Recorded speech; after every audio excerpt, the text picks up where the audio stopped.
পাচ্ছি, ক্ষুধায় কষ্ট পাচ্ছি। আবু হুরায়রা বললেন, নবীজি বললেন, হুরায়রা আমি নিজেও তো ক্ষুধার্ত। সুবহানাল্লাহ, জোরে বলি।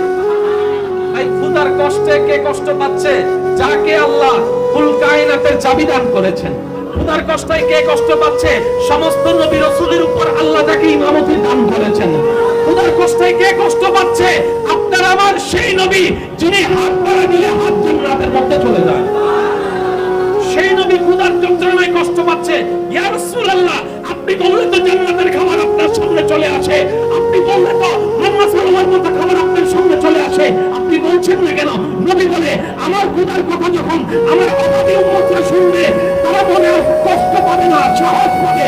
আমার নবী কষ্ট সহ্য করেছেন, আমি নবীর উম্মত হিসেবে ধৈর্য ধারণ করা শিখে ফেলেছি। তারপরেও 2 নম্বরই করব। বলেন 2 নম্বরই করব। কারণ মনে রাখবেন, অন্যরে মাইরা খাওয়া মানে নিজে মরা। এটা এই সূত্রটা মাথায় রাখবেন। আপনি যদি কাউকে মাইরা খান, তার মানে আপনি নিজেরটা নিজে মারলেন। এবার আপনি বলবেন, আমারটা আমি কই মারলাম, আমারটা তো পকেটে। আমি বললাম সেটা মারেন নাই। আপনার এখানে যা আছে ভবিষ্যতে, সেখান থেকে আপনি লসের কাছে চলে গিয়েছেন। অর্থাৎ আল্লাহ আপনার জন্য 10 লাখ রাখবে, কিন্তু আল্লাহ পাক সেই 10 লাখ আপনাকে দিবে না। ওই বাটপারিটার কারণে আপনাকে সেখান থেকে আল্লাহ পাক মাইনাস করে দিবে। বুঝতে পারছি কথা? সেজন্য অন্যরে ঠকাইলে নিজে কি করতে হয়? একটু সবাই বলেন না, অন্যরে ঠকাইলে নিজে কি করতে হয়? অন্যরে ঠকাইলে নিজে কি করতে হয়? আমার মনে হয় মাঝখানে এটা হাঁটা চলার রাস্তা মনে হয় না।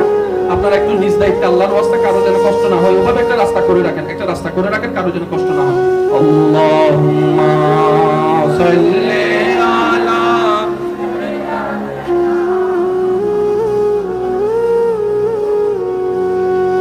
ওয়া আলা আলি সাইয়্যিদিনা আল্লাহুম্মা সাল্লি আলা মাওলানা মুহাম্মদ ওয়া আলা আলি সাইয়্যিদিনা। जग में जब आए मोहम्मद, इस्लाम जिंदा हो गए। जग में जब आए मोहम्मद, इस्लाम जिंदा हो गए। अल्लाहुम्मा सल्ली